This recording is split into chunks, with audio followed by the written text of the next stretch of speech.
यदि शरीर सीधा न हो पाए तो घुटने मोड़कर अभ्यास करें। अंगूठे आगे या पीछे अपनी सुविधानुसार रख सकते हैं। भुजाओं पर कपड़ा बांधकर अभ्यास और सरल हो जाता है। बहुकदशन भुक्त भस्म कुर्यात शेषम जनयति जठराग्नि जार्येत कालकूटम। दोनों घुटने भूमि पर टिकाकर हाथों को भूमि पर इस प्रकार रखें। कोहनियां समीप लाकर नाभि से कुछ नीचे तक ले आएं। संतुलन बनाते हुए पूरे शरीर को भूमि के समानांतर एक सीध में कर दीजिए। यथाशक्ति रुककर मयूर आसन के लाभ प्राप्त करें। कुछ साधकों को अंगूठे आगे रखकर मयूर आसन में सुविधा अनुभव होती है, तो कुछ साधकों को पीछे रखते हुए। आप अपनी सुविधानुसार हाथों को किसी भी स्थिति में रख सकते हैं। आसन करते हुए किसी किसी साधक की कोहनी फिसलकर बाहर आने लगती है। यदि ऐसा है तो इस प्रकार भुजाओं में बेल्ट अथवा कोई कपड़ा बांधकर आसन कर सकते हैं। आरंभ में शक्ति कम होने पर मयूर आसन में शरीर को सीधा करना कठिन होता है। ऐसा न कर पाने की स्थिति में इस प्रकार घुटने मोड़कर और आगे से शरीर को थोड़ा नीचे रखते हुए भी आसन किया जा सकता है। इसमें भी यदि भुजाओं पर कपड़ा बांध दिया जाए तो अभ्यास और सरल हो जाता है। कुछ लोग किसी चट्टान आदि ऊंचे धरातल पर मयूर आसन का प्रयास करते हैं। ऐसे में ध्यान रखें, जिस धरातल पर आप आसन कर रहे हैं वह स्थिर होना चाहिए।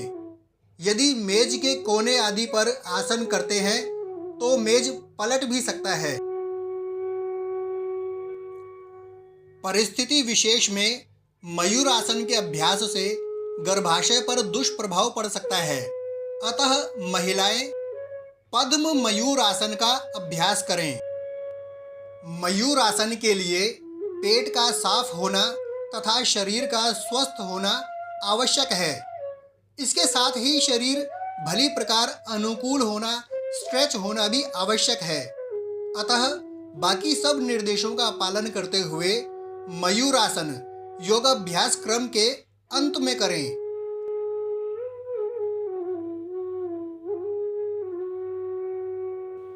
स्वस्थ रहने के लिए कठिन अभ्यास आवश्यक नहीं, परंतु स्वास्थ्य को परम स्वास्थ्य तक ले जाने के लिए कुछ कठिन आसन उपयोगी हैं। मयूर आसन कठिन है तो इसके लाभ भी अधिक हैं। भुजाओं एवं कंधों की शक्ति और लचक बढ़ती है।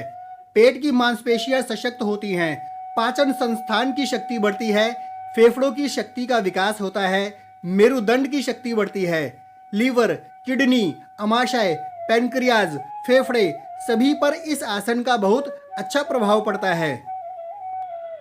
हठ योग प्रदीपिका में मयूर आसन के बारे में कहा गया है, हरति सकल रोगा नाशु गुलमोदरादि नभि भवति च दोषा नाशनम श्री मयूरम बहुकदशन भुक्त भस्म कुर्यात शेषम जनयति जठराग्नि जार्येत कालकूटम। कुछ लोग मयूर आसन के लाभ जानकर अति उत्साहित हो जाते हैं। मैं परामर्श दूंगा कि आपकी आयु और शरीर की वर्तमान स्थिति यदि आपको अनुमति दे तब आप पहले बक आसन और फिर मयूर आसन का प्रयास करें। नमस्कार, धन्यवाद।